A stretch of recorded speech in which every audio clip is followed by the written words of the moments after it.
When it comes to the European Super League's failed launch in April 2021, there is one version of the story that has become most popular among the many who opposed it. That the competition was announced on Sunday evening was instantly met with fury by fans, journalists, players, managers, football federations and politicians, and within 48 hours had totally collapsed, such was its unpopularity. But that is not wholly accurate. Yes, the announcement was quickly met with protests by fans and was condemned by UEFA and FIFA, who had previously warned that players could be disqualified from playing in the World Cup if they took part in a breakaway competition like the Super League. And yes, all 6 English clubs quickly performed a U-turn and withdrew from the project. Milan, Inter and Atletico all followed them, while Juventus chairman Andrea Agnelli, who had just stepped down as the chairman of the European Club Association as one of the ringleaders of the Super League, swiftly admitted defeat, telling Reuters on the Wednesday, "I don't think that project is still up and running." But the idea that the Super League was dead and buried from that day forward is wrong,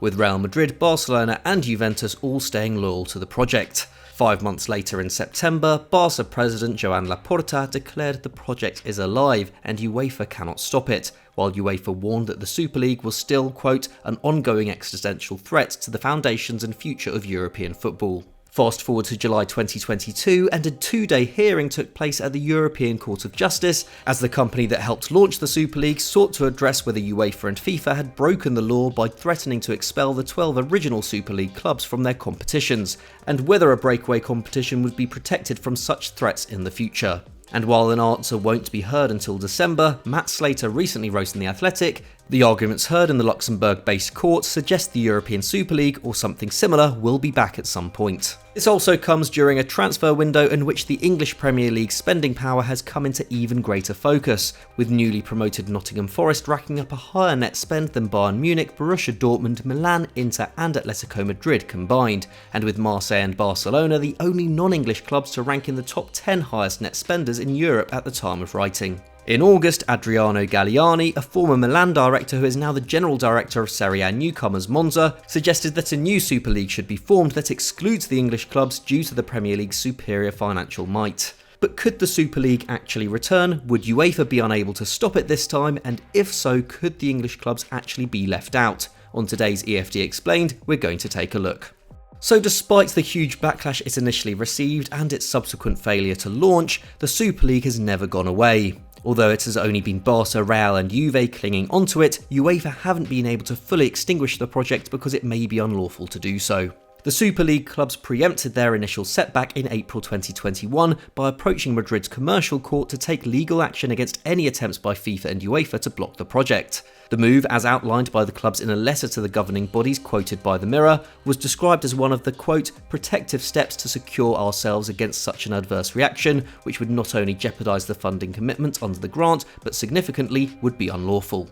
Essentially, the Super League's argument is that any attempt by a governing body to squash a new competition like the one they proposed goes against EU competition law, and that FIFA and UEFA's attempts to do so, quote, abuse their dominant position as organisers of international club competitions in Europe. This legal challenge eventually led UEFA to go back on its proposed financial punishments for the 9 Super League clubs that dropped out, drop threats of a Champions League ban for Juve, Barca and Real, and set in motion the process that led to the EU court's hearing in July. At the hearing, Super League barristers argued that UEFA would never authorise a competitor to the Champions League due to the financial monopoly it holds over European competition, and that the Super League would raise over £350 million a year in solidarity payments to be distributed further down the football pyramid compared to the estimated £250 million dished out by UEFA. They also noted that the format of the Super League was not set in stone, suggesting that a future breakaway competition may not be a closed shop, or at least not as much of one, and that Super League clubs could simply not afford to stop playing in the Champions League while setting up their own future competition. Following the court hearing, UEFA President Alexander Ceferin was relaxed about the potential outcome of the case, telling Italian newspaper Corriere della Sera, "It would be a symbolic decision. If they establish that UEFA is a monopoly, then those 3 clubs can play in their own UEFA, their own competitions. Why do they want to stay in ours? They want to be both here and there, but there doesn't exist." But it would be naive to think that UEFA aren't worried about the threat the Super League would pose to their monopoly. In early 2021, just as rumblings of the breakaway competition began to make headlines, the governing body announced its plans for the new Swiss model Champions League, which from 2024 will see the competition expand to 36 teams, have the elite clubs play each other more often in a league format, and contain 2 extra qualification spots going to the 2 countries with the highest coefficient ranking, which will disproportionately benefit the richest domestic leagues. In 4 of the last 6 seasons, those 2 extra places would have gone to the Premier League and La Liga. And it isn't the first time UEFA have staved off threats of a Super League by altering the UCL. In the late 90s, a group of top clubs including Man United, Liverpool, Real Madrid and Milan were offered a huge windfall and a stake in a breakaway Super League by Italian sports management company Media Partners. This prompted the governing body to expand the Champions League to include more teams from the top leagues, making it easier for them to qualify for Europe's premier competition and putting in place the conditions which have since seen it become totally dominated by the giants from England, Spain, Italy, France and Germany. UEFA will no doubt hope that the new Champions League format will be enough to put off Europe's elite clubs from signing up to a revamped Super League should it ever come to fruition. But if it isn't enough, and if the European Court of Justice rules that they are unable to punish clubs wanting to break away, then they will effectively be powerless. If this were to happen, then Ceferin and co may have to take more extreme measures to keep the elite clubs on side. For example, giving them a financial stake in the competition itself, as ludicrous as that sounds given it would essentially be the Super League in all but name. And to be fair, they are already giving away ground on the commercial side of things, announcing in October last year a joint venture with the European Club Association to give Europe's richest clubs a bigger say on how the Champions League is broadcast and marketed from 2024.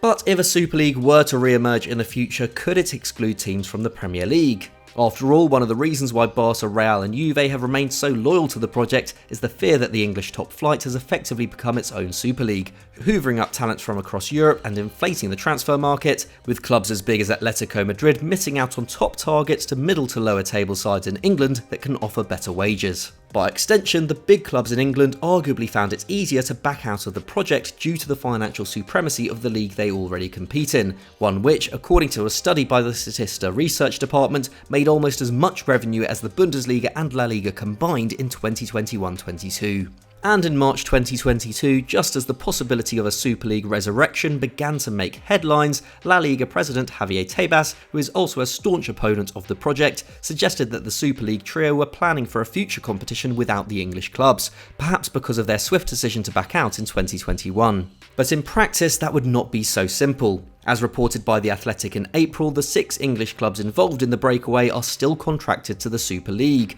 with Inter Milan reportedly the only club of the 12 to have been able to completely sever ties with the project, having taken advantage of a clause in their original contract. As shareholders in the company, Man United, Liverpool and the rest would potentially need permission from the other Super League clubs to officially leave the venture, and with Juve, Barca and Real still determined to make the competition happen, it won't be straightforward. And the idea that excluding the English clubs is in the interest of a Super League is also questionable. Given the commercial might of the Premier League and the huge global support base of its biggest clubs, not having them in Europe's biggest competition would almost inevitably make it a less profitable business. Of course, a Super League would potentially make a lot more money than La Liga or Serie A right now, and in doing so put the likes of Juventus and Milan on a more even playing field in the transfer market compared to Prem clubs who aren't involved. But given that a breakaway competition including the English giants would have the potential to take eyeballs away from the Premier League, and in doing so make the likes of Aston Villa and Nottingham Forest less powerful in the transfer market, it is surely preferable that they take part. But regardless of the arguments, it doesn't seem like we will be getting any more answers about the Super League's future until we hear the result of its legal battle with UEFA in December. If they are successful, then it seems only a matter of time before a new version is announced. And given the disaster of 2021, Florentino Perez and co will be determined to make it one that will be more popular with the fans, especially in light of the revamped Champions League. So that was our take on whether the Super League could return without Premier League clubs, but what did you make of it and what are your feelings towards the idea of a new Super League in the future? Do you think it could be a success or will it be another disaster? Let us know in the comments below and we'll do our best to reply. If you enjoyed this video, please leave it a like and click on screen right now for another great EFD vid. Thanks for watching, we'll see you next time.